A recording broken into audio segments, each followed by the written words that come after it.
Merci Alexandre. Donc moi je vais faire très court, je vais juste vous dire pourquoi Echidna aujourd'hui est ici et s'est délocalisé du centre-ville. Notre envie c'était d'ouvrir des nouvelles horizons par rapport à la façon dont vous voulez donner l'image d'Echidna, d'avoir un endroit plus audacieux pour accueillir des clients avec une envie plus forte et vous accompagner dans ce développement de design de marque et de transition digitale que va vous expliquer aujourd'hui Benoît.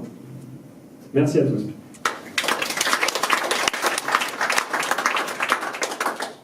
Bonsoir à tous. Quand on a décidé de faire l'inauguration avec Samuel, on s'est dit que visiter les bureaux et prendre l'apéro, c'était ce qui allait vous donner envie de venir, mais que peut-être vous avez aussi envie de savoir ce qu'on faisait réellement, parce que beaucoup d'entre vous travaillent déjà avec nous, ou on travaille avec Samuel depuis les 15 ans où il officie au sein d'Echidna. Mais on fait des choses assez diverses et sans être compliquées, qui peuvent être complexes. Alors on s'est dit, une fois que tout le monde sera là, c'est l'occasion de si ce n'est les prendre en otage, au moins les captiver avec ce qu'on peut faire. Et ce qu'on fait, c'est du design de marque. Et le design de marque, si vous avez déjà échangé avec Samuel, il vous a déjà montré plus ou moins ce qu'il voulait faire. Mais par contre, ce qu'on voulait, c'était prendre le temps de vous dire pourquoi c'est important encore plus aujourd'hui. Et donc le design de marque à l'ère de l'expérience utilisateur, c'était le créneau de ce petit temps qu'on va partager avec vous et qui va, je l'espère, vous permettre d'y voir plus clair sur nos travaux. Donc tout d'abord, si on parle de design de marque et d'expérience utilisateur, il faut qu'on explique ce que c'est, le premier terme et le second. Donc le design de marque, ça c'est une définition, on va dire, un peu générale, que vous allez retrouver sur Wikipédia ou autre, qui dit que c'est un ensemble d'activités de design de marque qui vise à créer et gérer l'identité de votre marque auprès des consommateurs par le biais de son design. Pour faire plus simple, ça veut dire qu'en gros, quand on fait du design de marque, on travaille sur l'identité visuelle. Qu'est-ce que c'est? C'est votre logo, principalement. Sur votre patrimoine identitaire, c'est là où on va un peu plus dans le détail, c'est-à-dire qu'on va travailler l'ensemble des symboles qui parlent pour vous. Donc ça peut être à la fois des pictos, ça peut être des photos, ça peut être un ensemble de visuels qui vont parler, que je dis pour vous, c'est-à-dire pour votre entreprise. C'est aussi de la typo, c'est aussi des couleurs, voilà l'ensemble du patrimoine identitaire. Le territoire graphique, c'est comment on utilise ces deux premiers éléments sur l'ensemble des supports. Et aujourd'hui, les supports, ils sont soit imprimés, soit ils sont sur écran. Et c'est l'objectif du coup du design de marque, composer l'ensemble de vos supports de communication. Donc là, j'ai posé des bases de ce qu'on appelle design de marque et qui est une notion un peu partagée. Au sein d'Echidna, on aime à penser qu'on va plus loin que ça encore. C'est que le design de marque, c'est pas simplement du visuel, c'est l'ensemble des éléments sensibles qui transmettent les valeurs de votre entreprise. Parce que si on s'arrête au visuel, c'est que ce qu'on voit. Et finalement, quand vous échangez avec vos utilisateurs ou vos clients, ils ne font pas que le voir, ils vous écoutent aussi. Donc il y a des choses qui passent par vos dialogues avec eux, par l'ensemble du discours que vous allez pouvoir donner, et des choses qui passent par le toucher. Donc là, pareil, si vous avez déjà échangé avec Samuel, vous savez que le papier de votre carte de visite, il dit des choses sur vous. Et il y a des choses qui vont aussi passer par les postures. C'est-à-dire que, suivant comment vous allez présenter votre activité, on ne va pas ressentir la même chose. Et le design de marque, c'est un peu cet ensemble-là.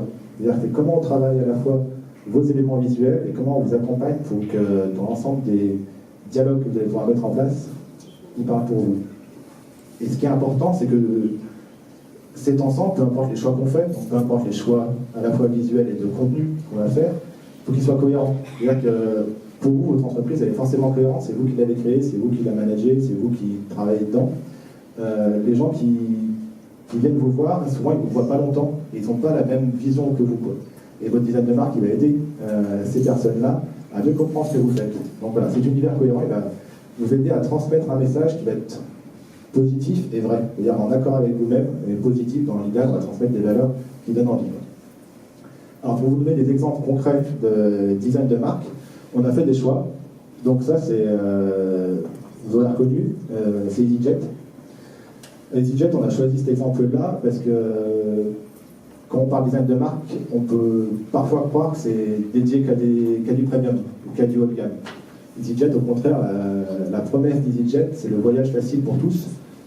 Et bien ça, ils le font passer à travers l'ensemble des choses qu'ils mettent en place, que ce soit au niveau du visuel, de la communication, mais également leur discours. Donc on pourrait passer le reste de la conférence pour expliquer pourquoi l'orange, pourquoi tel typo, etc. Mais le but, c'est que l'ensemble de tout ça est cohérent et que vous soyez sur le site EasyJet, sur leur compte Instagram, au moment de l'enregistrement, une fois dans l'avion, une fois en l'air, que vous lisez le magazine, vous allez ressentir un ensemble de choses qui passent par ces vecteurs visuels et qui vous font comprendre ce qu'est EasyJet. Donc, de la même façon, l'Espresso. Donc, l'Espresso, le but, on va dire, de leur design de marque, c'est de vous expliquer que grâce à l'Espresso, vous passez un moment de qualité avec des valeurs qui vont plus être, cette fois, beaucoup le luxe, la détente. Et ce qu'on vous vend, c'est même plus du café, c'est un peu de Georges Clooney. Donc, soit, alors après, Georges. Soit on se projette en Georges, soit on se projette avec Georges, je vous laisse choisir la situation. Mais vous voyez, là, il n'y a même pas de logo en fait dans tout ça. Bon, on a hésité à mettre Georges ou pas pour voir si vous auriez reconnu. Bon, après, c'est tellement. Il porte tellement le projet qu'on l'a laissé, mais il n'y a même pas de logo dans tout ça. Et aujourd'hui, Nespresso édite un magazine qui font en collaboration avec des agences locales. C'est un numéro sur Glasgow. Ils sont allés voir des designers à Glasgow pour faire un magazine sous l'ouest qu'on passe des moments justement qui sont bien à Glasgow. Exactement dans leur positionnement de je passe un moment agréable, plutôt luxueux.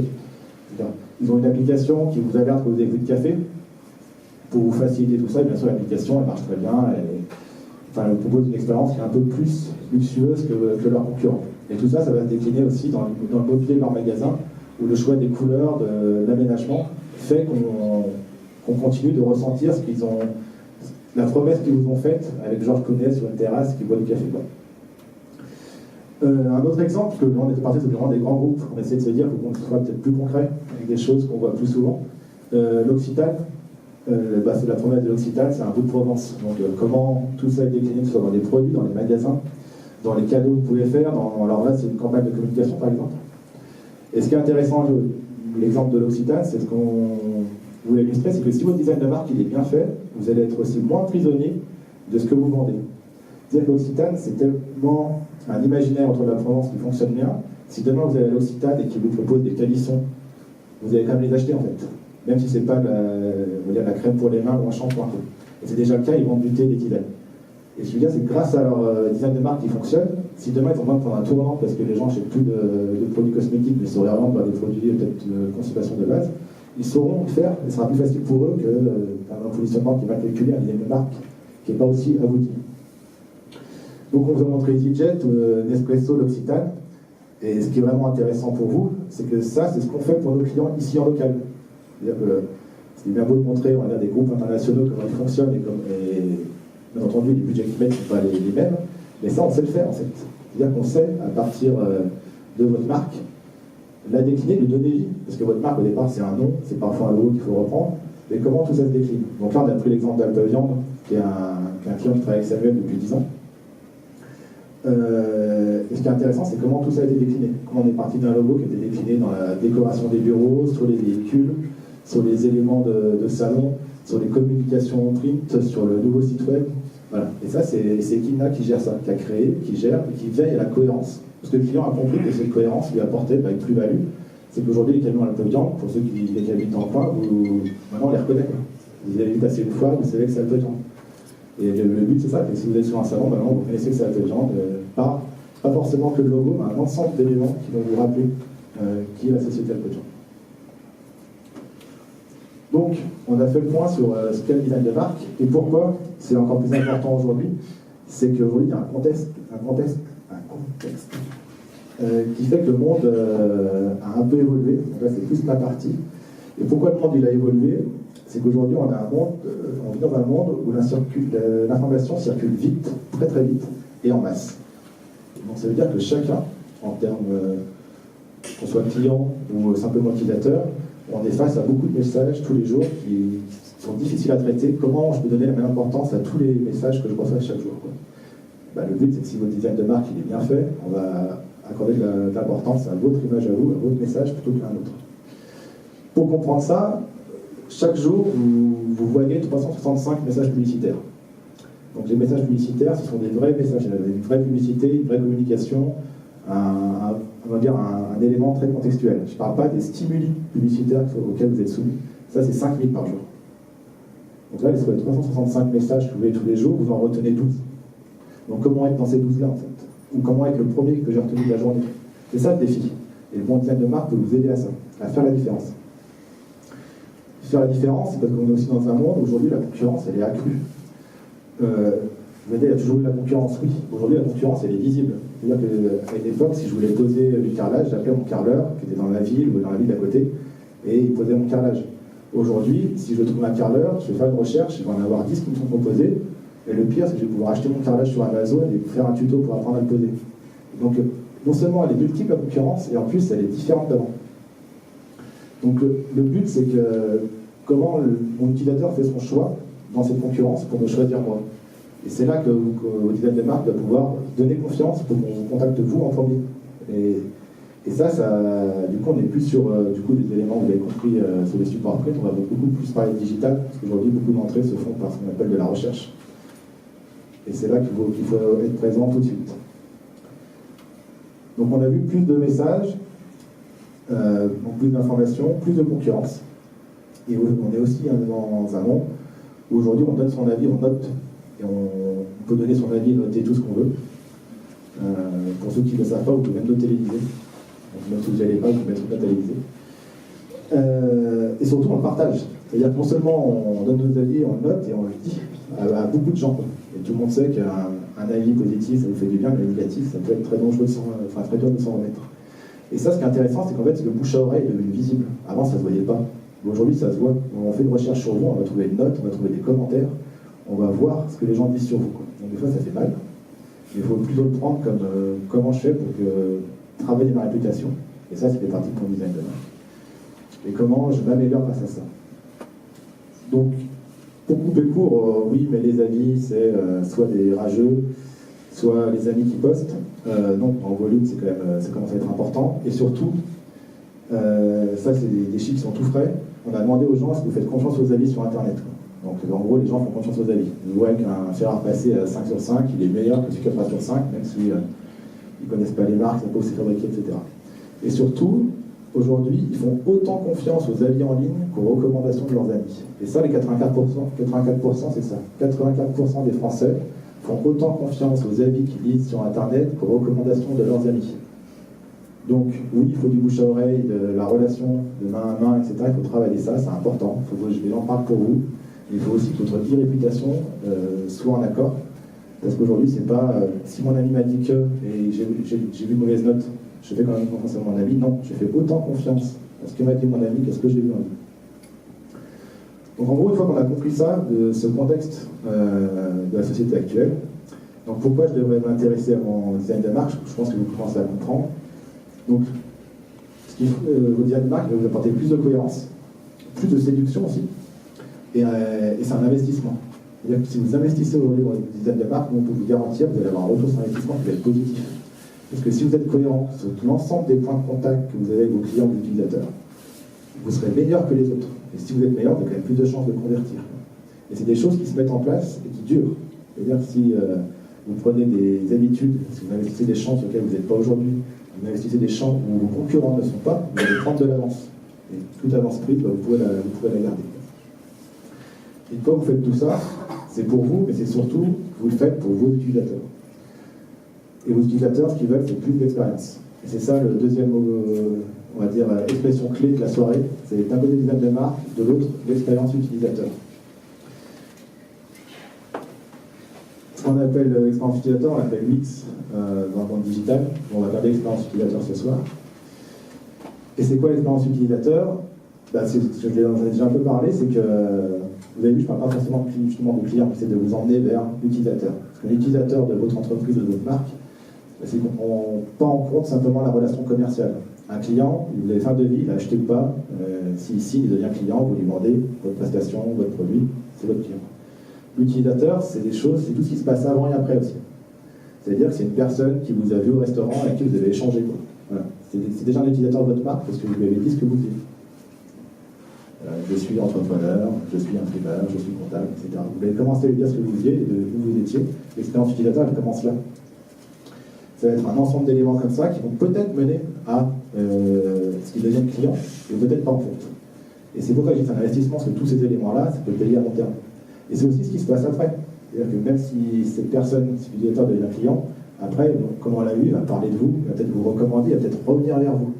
Voilà. L'expérience utilisateur, c'est de penser qu'est-ce que je dis, comment les gens me voient sur l'ensemble de ces éléments-là, sur toute cette période. En gros, la période est un peu infinie, quoi. Il faut l'imaginer avec des points réguliers où on rentre en conversation, soit en réel, soit à distance, avec les utilisateurs.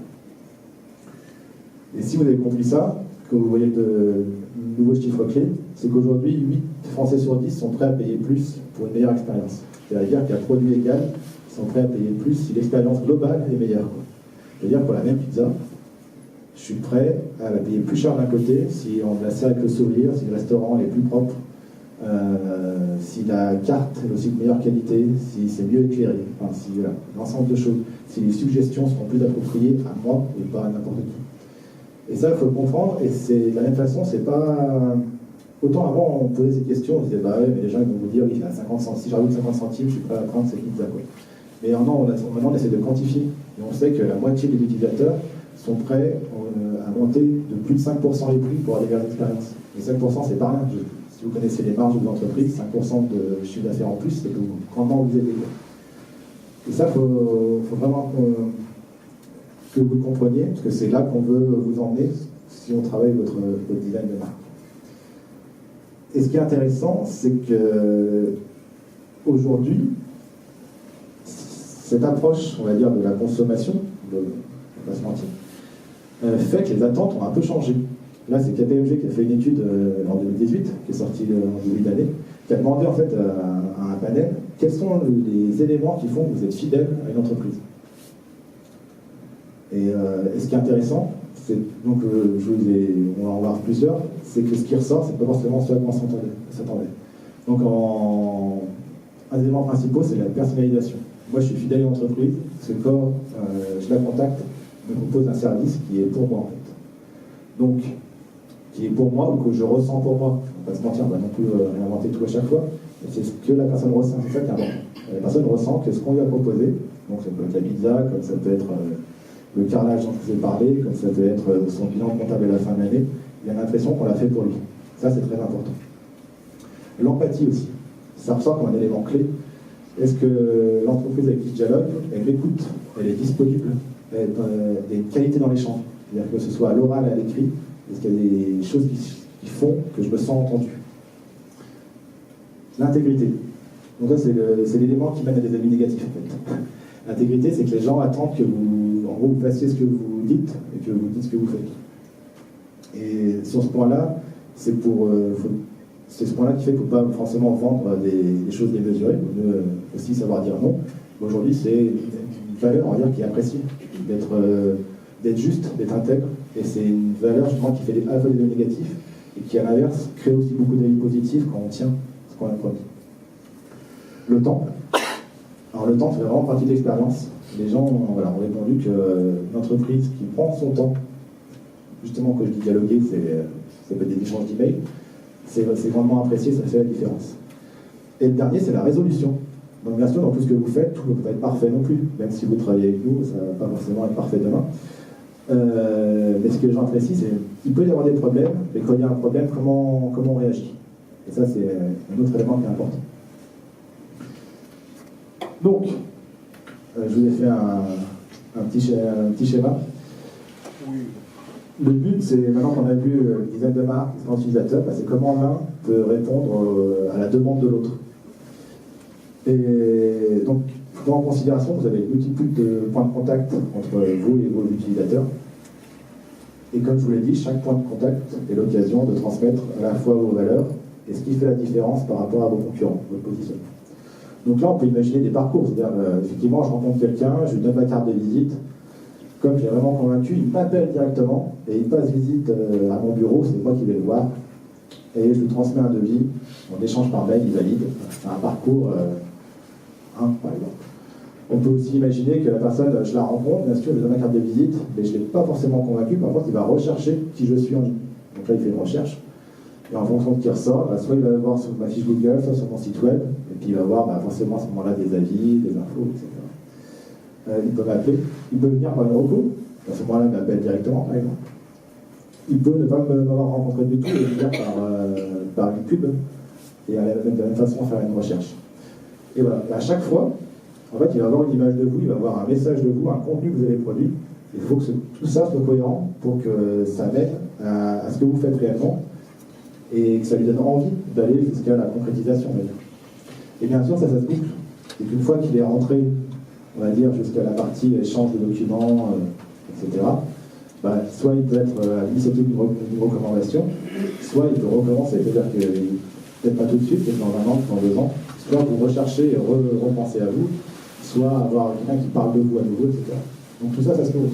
Et bien sûr, là, c'est une simulation, on va dire lambda, on peut en faire des milliers, des cents. Et c'est ce qui est intéressant de penser, parce que c'est pas parce que vous avez typiquement un site web qui est super beau, ou même qui est très bien référencé, que vous allez faire la différence forcément, quoi. Si tout le reste n'est pas au niveau, c'est risqué. Et ce qui est risqué, effectivement, c'est ça. C'est qu'en fonction de quel moment je vous vois, je ne vois pas la même chose, ou je ne comprends pas la même chose de ce que vous faites. Donc la cohérence de cet ensemble-là est très importante. Et vous allez me dire, bah maintenant, Benoît, j'ai compris, je veux bien qu'on s'attelle à tout ça, mais par quoi on commence, comment on fait? Et comme on n'est pas non plus...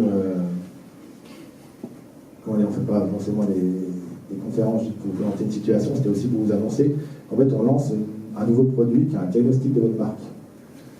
Le but, c'est de faire un diagnostic de où vous en êtes actuellement, et qui va prendre en compte, bien entendu, vos supports de communication, mais également votre présence en ligne, votre réputation, mais aussi votre relation utilisateur.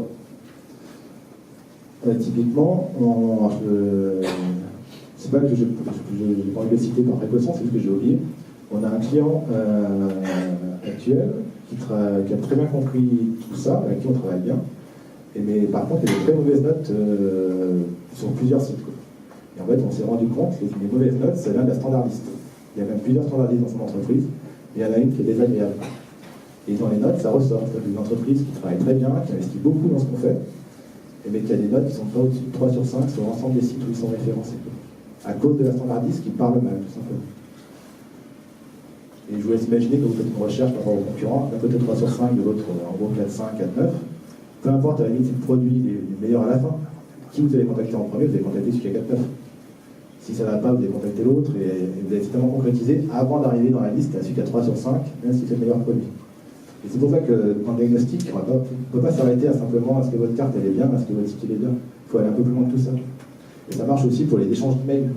C'est-à-dire que quelqu'un qui vous fait une demande, si vous répondez oui, ok, tiens, vous tenez avec le devis en pièce jointe, vous parlez de la qualité, il ne faut pas se mentir. Derrière, la personne elle a peu de chance de vous relancer, ou alors elle n'a vraiment pas d'autres personnes en face.